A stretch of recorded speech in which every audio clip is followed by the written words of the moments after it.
Common phrase in real estate sales: buyers are liars. Well, you know it's true because it rhymes. If any of you have ever been in church, you know pastors always come up with little sayings that rhyme because it makes them easier to remember. But what I want to talk about is where you get your information from will dictate how you perceive the world around you. So the phrase buyers are liars is often spoken about in real estate because working with buyers is incredibly difficult as a real estate agent. I know that buyers feel the same way.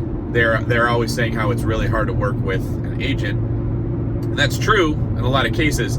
It's just as hard, if not harder, for the agent. You'll put someone in your car, you'll drive them around, you'll work with them for 4 months, they'll decide not to buy a house, and they won't feel bad at all. I've never seen one person apologize for all the work an agent puts in and then they don't buy. When that happens, the client will say, well, that's your job.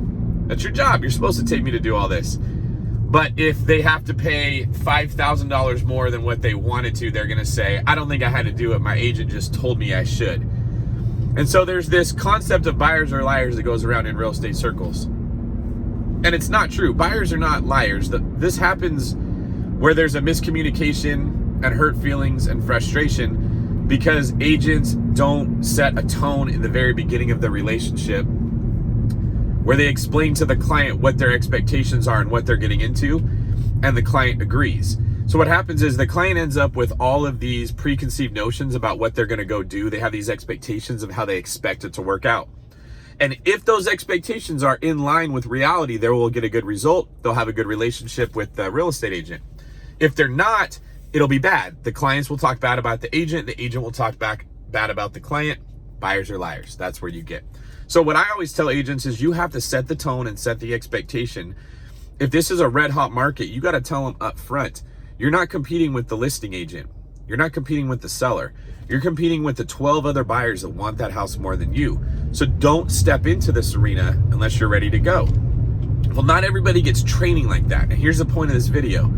A lot of people get told buyers are liars, don't work with them, don't trust them, don't give to them, they're just going to take from you. And if that's what you've heard, and that's how you perceive these situations, every time a buyer changes their mind or gets scared and backs out, you perceive that as they are immoral and bad people. They are liars. That's why we say that. If you were trained by me and you were told it's your responsibility to determine who you want to work with and set the expectations for them as the leader in the relationship, as the guide, as the person in the alpha position, well, when they change their mind, you don't say that buyers are liars. You say, I did not prepare them for the experience that they're about to have. I did not run this scenario through with them to get them ready. Or they need me to guide them through their fear. You look at yourself. You don't say buyers are liars. You say I didn't do a good job as an agent. And that one small difference will determine how you look at another human being. Do you think that they're an evil person because they did something that you don't like? Or do you think that they came from a different scenario and they have a different perspective and they have different emotions and so they respond differently than you do? Now think about the news that you watch. Okay? There's more conservative news like Fox News, and there's more liberal news like CNN. I think all of us can agree that that tends to be how it skews. If you get your information from either of those sources, what you're seeing is going to be heavily skewed. You're going to look at someone who thinks differently than you do, and you're going to demonize them because that's what the news tends to do. They appeal to that part of our nature. I see this with real estate all the time. I see it with the news all the time. I see it with police all the time. It is so easy to say, you don't think like I do, you must be bad. And if you're getting your information from sources that are doing the same thing, you will justify that belief in your own mind. You will look for ways to prove that buyers are liars instead of look for ways to improve yourself. So what I want to ask you today, which is a very difficult thing to ask of anybody, but it's so good for you, is to say, where am I getting my information from? Who taught me how to view the information that's coming to me? What filter am I using to run this information through?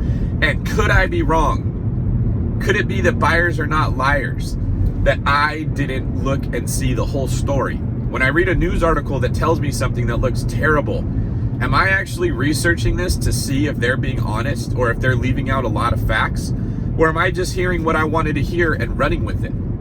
Because if you are doing that, if you are lazy and you're just assuming buyers are liars or well, that the news said this story, so that's terrible. And you don't know the whole story. You're being deceived. And when you're deceived, you rarely win. What you want is more information, more context, more data, so that you get a more clear picture, both in your personal life, like Buyers Are Liars, and in the overall perspective of your life, where you get your news.